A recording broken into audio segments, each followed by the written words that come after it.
Hello and welcome to GUTV. My name is Bailey Dunlap and I am here to welcome you to today's show. We're going to get you caught up on all things Gonzaga. I am your EP for today's show, which makes me exclusively qualified to tell you that this is going to be a good one. So, what do you think, Trisha? Should we get started?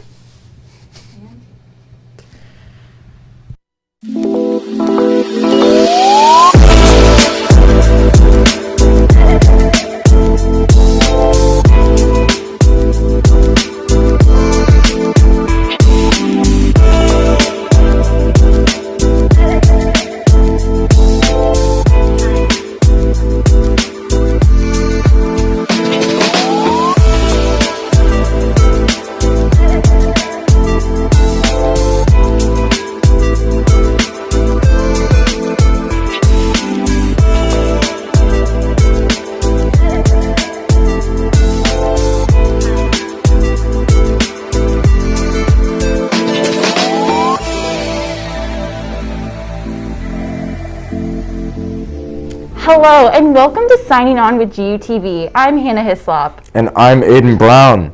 This past year has been one for the books, with many changes happening in our nation, the world, and even GU.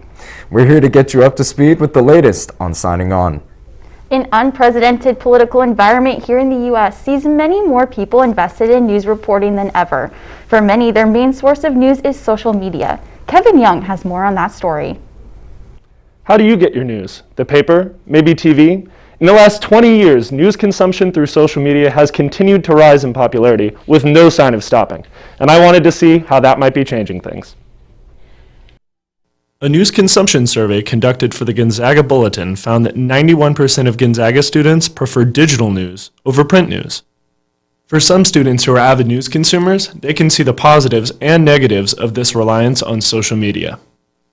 The benefits I see of getting it from social media is that it's highly accessible, and I think it can award people an opportunity to connect and make, communities with one another. But I also think that there are a lot of drawbacks because among Gen Z in particular, I think there's a tendency to make arguments through these social media platforms that do not fully encapsulate the issues that are like the heart of the issue. So I think it's important with social media news to always be focusing on the broader implications and looking at trying to get at the heart of the issue and at the heart of the truth. Other students echo similar concerns. My assumption would have to be social media, whether for good or for bad. That's where I imagine they get at least the idea or illusion of news or information from. The critical aspect of the consumption is what you do with it, is how you respond to it. You can read everything in the world, but if you're not going to act properly upon receiving that information, well, it seems to be for nothing. To get a professional opinion on the matter, Michael Trelevin, a political science professor who's been at Gonzaga for more than 30 years, shed some light on what he thinks of this new form of news. So I'm rather distressed that they're so reliant on social media. And I dig into it a little bit sometimes, but I think they have to get out of that. I think a general circulation orientated, edited publication like the British Broadcasting Corporation, like the New York Times, like any responsible mainstream newspaper, is better than something that's just tailored for me, myself, and I. It makes sense if your eyes glaze over watching the same news clip from different sources, and it's completely fine to watch the same people argue just for the sake of argument. However, it's important to find a balance of what news media you take in, as it might impact how you live your life. Thank you, Kevin. Coming up on Signing On with GUTV, we check in on our annual Love Your Body event with the Gonzaga Dance Department. Also, campus life has evolved, but it is as busy as ever. We catch you up on how clubs are keeping up amidst the pandemic. The experience that you have abroad is going to be as meaningful, I believe, as the effort that you put into it. I hope that what Study Abroad and what the Center for Global Engagement in particular does is that it opens up the whole campus to both differences and both that engagement, that willingness to change, and by doing that lift you up in a way that expands your mind and helps you engage the world in a different way. Go abroad.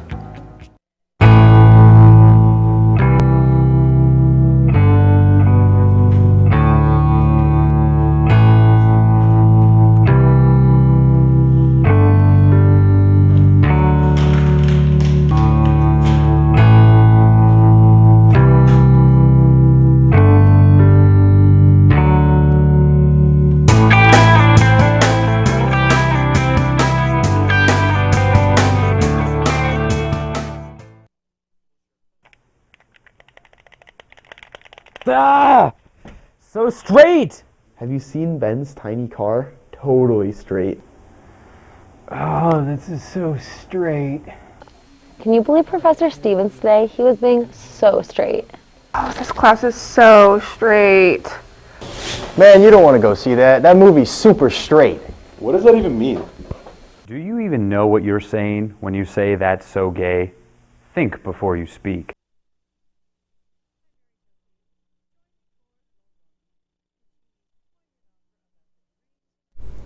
Welcome back. At Gonzaga, we strive to serve our communities for the common good. One way we accomplish this is with community-engaged learning classes. Part of the Jesuit education at Gonzaga is to help develop the whole person and to put into action what is learned. Community-engaged learning courses, or CEL classes, have been a staple of this education. Due to the partnership of the Center of Community Engagement, students in these classes are able to participate in virtual food drives and help children, and are able to touch the hearts of those they have helped. We spoke with Hunter Klein, a junior biology major who has taken these classes and believes students can benefit from these courses. It is really great as an opportunity for students of Gonzaga to go out of their comfort zone and to build relationships with members of the greater Spokane community to continue to create those connections between Gonzaga and Spokane as a whole. As COVID-19 continues to shut down venues and performances across the country, students and faculty have worked hard to make sure that the arts can thrive in the pandemic. The Myrtle Waltz and Performing Arts Center is home to Gonzaga's music, dance, and theater programs. Home to a 759-seat concert hall, the PAC, as known by students, should have more than enough room to accommodate a variety of productions. However, the COVID-19 safety measures of social distancing, masks, and limited room capacity have had a drastic impact on how the arts have functioned on campus. Students and faculty artists alike have largely had to keep performances in digital and mind their space. So we are doing live streamed performances. Some of them are fully live streamed and some of them are pre-recorded, mixed beforehand, and then broadcasted via a webinar. And we stand 6 feet apart at all times as best as possible. It's hard and it's different, but in the end it has turned out to be so amazing. You feel like you're doing something good and bringing some, a little sparkle of joy to people's lives. U's Theater and Dance Department continued their Love Your Body Week in partnership with the Northwest Parkinson's Foundation. This week-long tradition started 6 years ago when Helen Shantz, a GU alum of the dance department, brought the movement to GU during her freshman year. Her home dance studio was involved with the movement, and her dad has Parkinson's disease. So Helen decided to bring the Empowerment Week to GU, combining her two passions together. The Northwest Parkinson's Foundation started the Love Your Body movement to help those with the disease love themselves through the illness. Helen decided GU could benefit from the idea, and the purpose of the movement stems deep into the university's values. An entire week to really focus on, no, this is the instrument I've been given. I appreciate it. Like our different notes say, it allows me to explore and create art. It makes me feel strong and expressive. It's an important time to stop and reflect on those things. It's part of Gonzaga, right? Gonzaga and Cura Personalis, care for the whole person. This is an embodiment of that. Next up, campuses around the world have had to adapt to changing circumstances due to COVID-19. Here at Gonzaga, our interactive clubs are doing the same. Zach has more on the story. COVID-19 has invaded all aspects of the collegiate experience. Protocols combating the virus cover every nook and cranny of Gonzaga's beautiful campus, and currently, The building that's most well known for housing the nation's top men's basketball program now serves as the #1 reminder of COVID-19's impact on Gonzaga student clubs and organizations. McCarthy Athletic Center typically houses the nation's best home court advantage.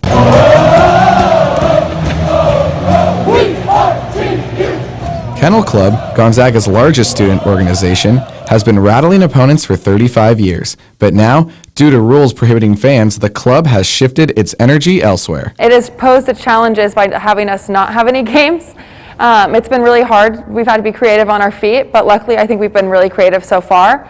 we've kind of started to take a shift from, okay, we know what we do at the games, we have that really established, and we've kind of switched to what can we do outside of this to make our club better on all the other ends. Expanding on its Fanatic history, the nation's winningest home court partnered with GU alum Rick Clark to deliver backpacks last October to Spokane's homeless. We walked around for about, I think, like 3 hours. It was like 6 miles, and we handed out over 150 bus passes, backpacks, and like masks as well. While the most boisterous Bulldogs eagerly await a return to their turf, club sports have made their own adjustments to continue to improve amid the pandemic. We are still benefiting because we still get the interaction with each other. I love seeing the girls at practice, seeing everyone's face. It is a bummer we can't really scrimmage, so I feel like practices, the productivity is really reduced, and they're also only 30 minutes long. We can only have 6 people at a practice right now, all masks, no contact. The season's cancellation is another hurdle for the team that's been so close to national success. We were running champs for regionals 2 years in a row, and we haven't been able to make it to nationals, but I am optimistic for next year. While the club continues to hone their craft on Mulligan, another club lost the opportunity to perform and have to overcome their own set of challenges. It's a little harder to book the space, and we have to be a lot, everybody has to come with their ZAG check done, everybody has to social distance. We have 100% mask enforcement. We have to keep a really strict attendance list and send it into the university after every practice. But the inability to return to the Magnuson Theater has made Guts, Gonzaga's beloved improv troupe, feel incomplete. Obviously, we can't have shows, and that's a huge part of the culture, especially in our club. And we miss it, I miss it. I miss putting on shows. I miss seeing shows. I miss seeing my friends all on stage. This is where I draw the line. 1% milk. All of Gonzaga's clubs, including the university's largest, are hoping that these restrictions can be lifted soon. And then the classrooms, theaters, fields, and kennel can welcome their Bulldogs home. In Spokane, Zach Walls, GUTV. Thanks, Zach. After the break, we speak with 2 students engaged in activism on campus. And later we talk about food in Spokane and how the COVID-19 pandemic has impacted the small businesses and family-owned restaurants in the area. Chances are you've walked right on past it, but the Next Gen Tech Bar is the new spot for your tech needs. Their new support center is by students for students. Don't be intimidated by their white lab coats because they are more than happy to help. Whether you need a password reset, software update, or a new Ethernet cable for your computer, the NGTV staff has got you covered. So come on by and get the help you need today.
Now we're going to take you over to GUTV's own Sophie Oliver, who's talking with special guests Summer Sanders and Matt Welter. These Gonzaga students spoke on their experience organizing protests and showing their political advocacy. To get some insight into the local reaction to the Black Lives Matter protests, I spoke to some GU students who participated. Summer, Matt, thank you for being here. My first question is, what motivated you to participate in these protests? For me, racial justice, I think, is one of the most important issues that we're facing, especially in America right now. And going along with that, I think that it's really important not to just be not racist, but to be actively anti-racist. So by actively showing your support and solidarity, I think is really important. Definitely going off of what he said about being anti-racist, I think we were seeing for a long time just headlines in the media, oh, here's another Black person that died at the hands of police in a very unethical and really questionable way. And I'm glad that we were finally fed up enough and that people came together and were able to make some change through participating in this movement. Can you both talk a little bit more about why you think these protests are so important? I think the end or the big goal, aside from just getting people to pay attention and care about it, is to get, policymakers and cities to do something about it and make some systematic change so that we prevent things like this from happening again in the future. And obviously, when you get a bunch of people together, the media cares about that. So that's one of the biggest ways that we can affect that change. Can you both talk a little bit about the experiences you had at the protests you went to? So I went to a couple different ones, and some of them were more formal and some of them were more informal. So the formal ones that I went to had actual speakers that would get up and share an experience or a story while everyone else was listening. There would usually be some sort of correlation to people would be in line with saying certain chants. And then at some of the more informal ones, it was kind of we would be at an intersection, for example, and kind of just saying chants back and forth across the way or across the highway. But I think just having, especially the more formal ones, having actual speakers come up and talk about their experiences is really important to just have someone like that share. Yeah, I kind of had the same experience. Some were formal and some were informal. There were some with speakers, some without speakers. I remember one day at one of the Spokane ones, we were just standing.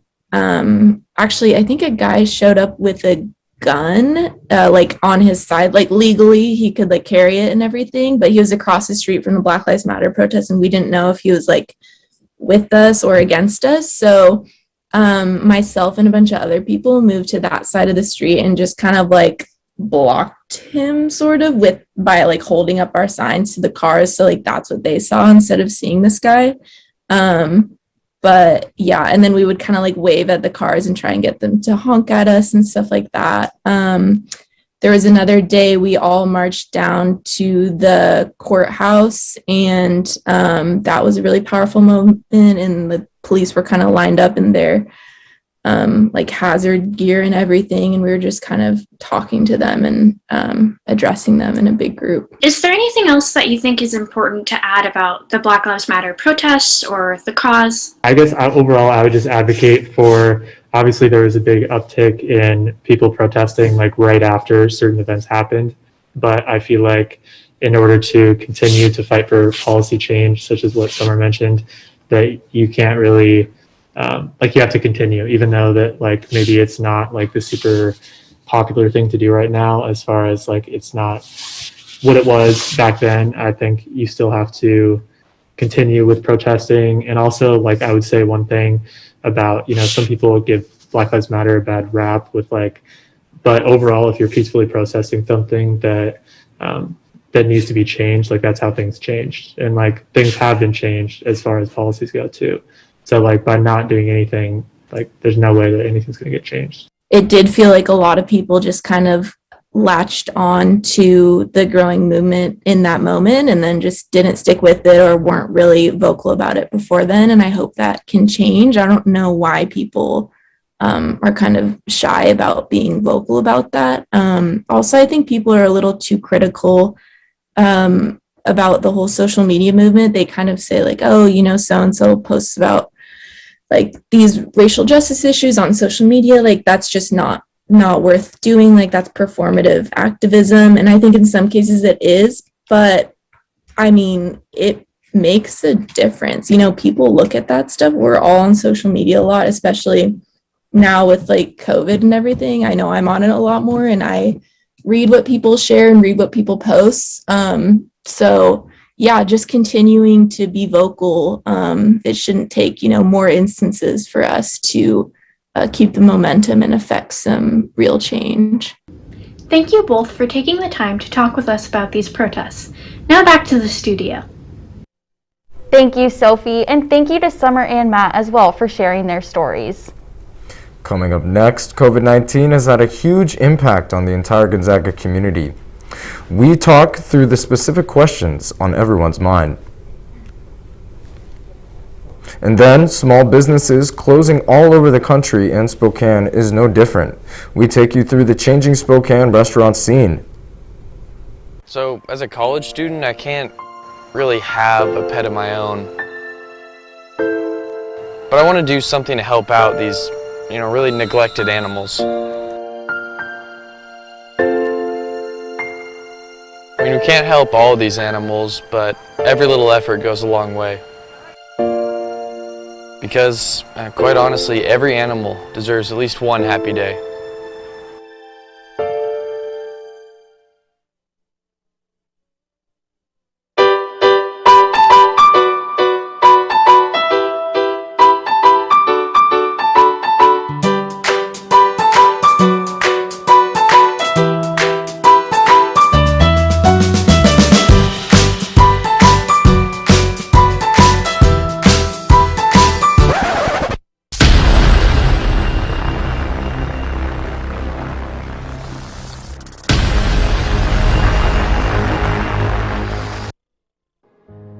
I'm fine. This year's going a lot better. I'm making friends. I'm not as homesick. I've started talking about it. I don't take those meds anymore. And those thoughts, they don't scare me as much. But am I okay? I mean, I think I'm okay. I don't really know what to tell people. No one's really asked me that in a while.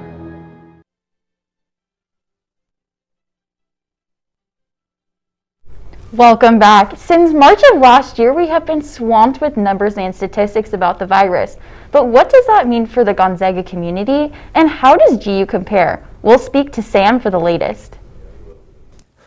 Hannah, with over 300,000 recorded cases in the state of Washington, how many of those come from the east side and the greater Spokane area? Let's take a look. Whitworth University in northern Spokane has a current student population of just over 2,600, and right now, 38 of those students have confirmed cases. This comes after just hitting their all-time high 2 weeks ago of 51 cases in a single 7-day period. In total, 357 Whitworth University members have tested positive for COVID-19. That comes out to about 12.8% of Whitworth's students and faculty. Eastern Washington University in Cheney has about 12,300 students, of which only 5 have tested positive in the past 2 weeks.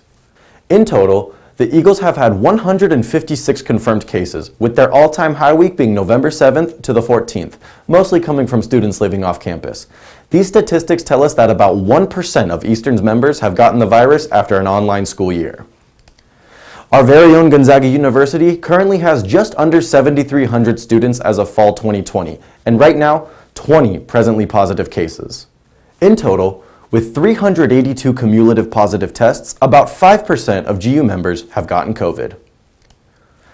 With an approved COVID vaccine comes a strategic rollout enacted in phases. In Washington, healthcare workers, first responders, and the elderly are among the few groups eligible to receive the vaccine.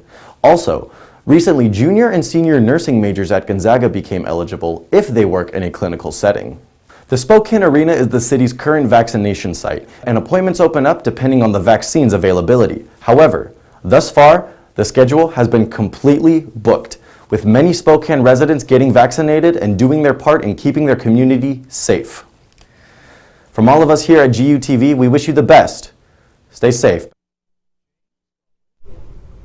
Thanks, Sam.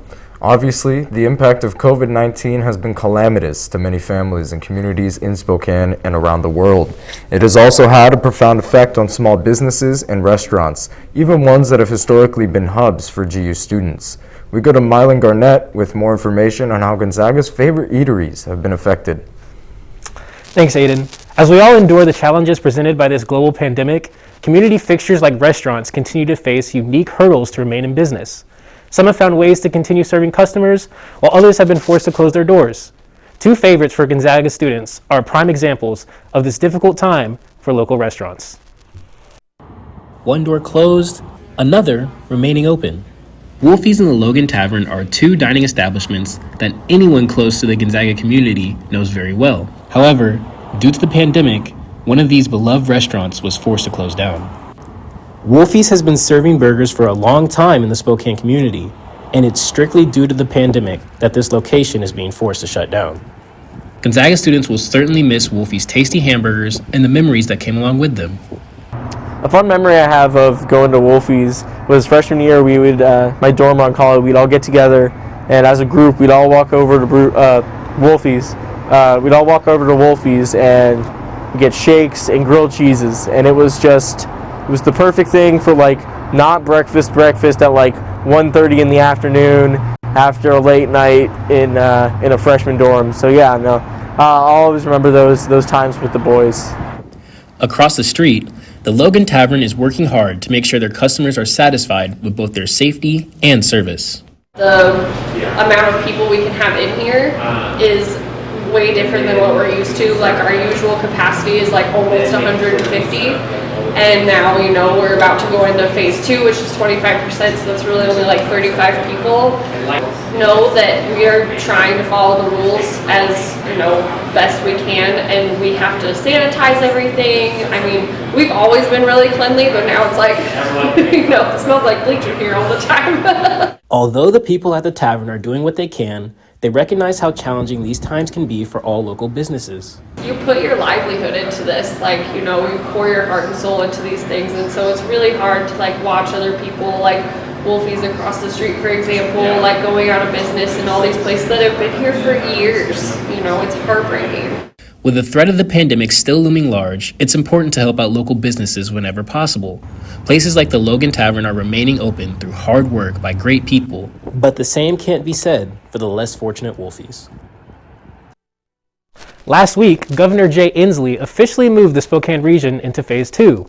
In this phase, restaurants can have indoor dining once again, but only at 25% capacity. It's a step in the right direction for these hurting businesses. Thanks, Mylan, and thank you for joining us today. This has been Signing On with GUTV. I'm Hannah Hislop. And I'm Aiden Brown, signing off.